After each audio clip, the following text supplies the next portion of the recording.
मजबूत नहीं है, और जिस इंसान का मन में ईर्ष्या दिखाई दे रही है, जिस इंसान के मन में क्रोध दिखाई दे रहा है, कामना दिखाई दे रही है, अर्थ दिखाई दे रहा है, जैसे घर में सरिया डलता है वो सरिया दिखाई दे तो समझना घर मजबूत नहीं है।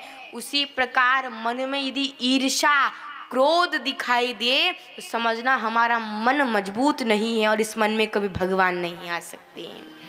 ये मन कभी मजबूत नहीं हो सकता। एक बात शिव महापुराण की कथा में विद्येश्वर खंड में वर्णित किया गया है कि जो तुम्हारे भाग्य में है वो तो तुमको मिलेगा। क्या जो तुम्हारे भाग्य में है वो तो तुमको मिलकर रहेगा, वो तो तुम्हें मिलने वाला है। लेकिन जो तुम्हारे भाग्य में नहीं है वो कब मिलेगा? तुम्हारे भाग्य में लिखा है धन, धन मिलेगा। तुम्हारे भाग्य में लिखा है कि तुम्हें बड़ा घर मिलेगा, तो तुम्हें घर मिलेगा। जो तुम्हारे भाग्य में है वो तुम्हें मिलकर रहेगा, लेकिन जो तुम्हारे भाग्य में नहीं है, केवल शिव महापुराण की कथा सुनने से जो तुम्हारे पास नहीं है वो भी तुम्हें भाग्य से प्राप्त हो जाएगा। जो तुम्हारे पास नहीं है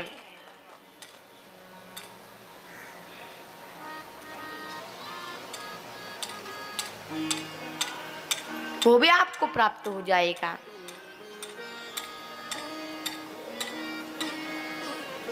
समर्पण होना चाहिए। एक संत, कई सारे संत कुएं से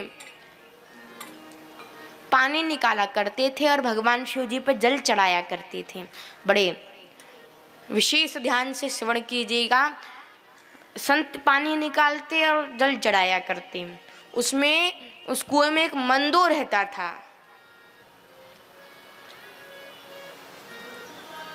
अर्थात मेंढक, मेंढक रहा करता था।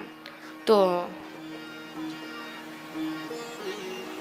वो मेंढक संतों को देखता, मन में विचारा था कि मैं भी मनुष्य होता तो मुझे भी भगवान पे जल चढ़ाने का अवसर मिलता। एक दिन की बात है, एक जहरीला सांप उस कुएं में आया और मर गया।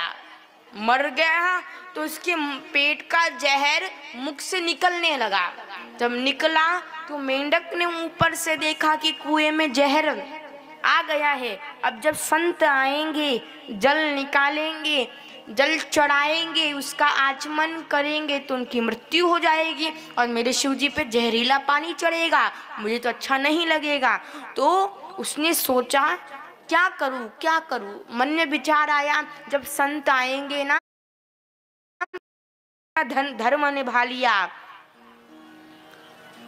मनुष्य दूसरे को मारने में लगे रहते हैं और एक जानवर ने संतों शिव जी पे चढ़ा रहे। आजकल बड़ी बड़ी नदियां दूषित हो रही है और दूषित जल हम भगवान पे चढ़ा रहे हैं।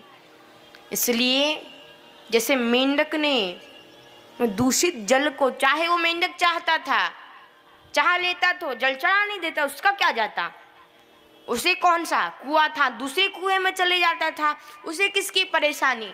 ना संत को जानता, भगवान को ना जानता, लेकिन उसने दूषित जल नहीं चढ़ाने दिया, क्योंकि विद्येश्वर खंड में लिखा है यदि हम भगवान के ऊपर दूषित जल चढ़ाते हैं, जैसा जल दूषित होता है वैसा हमारा घर भी दूषित होने लग जाता है। तो जल चढ़ाता है, इसलिए भगवान पे कभी दूषित जल ना चढ़ाए। मेंढक से कहा कि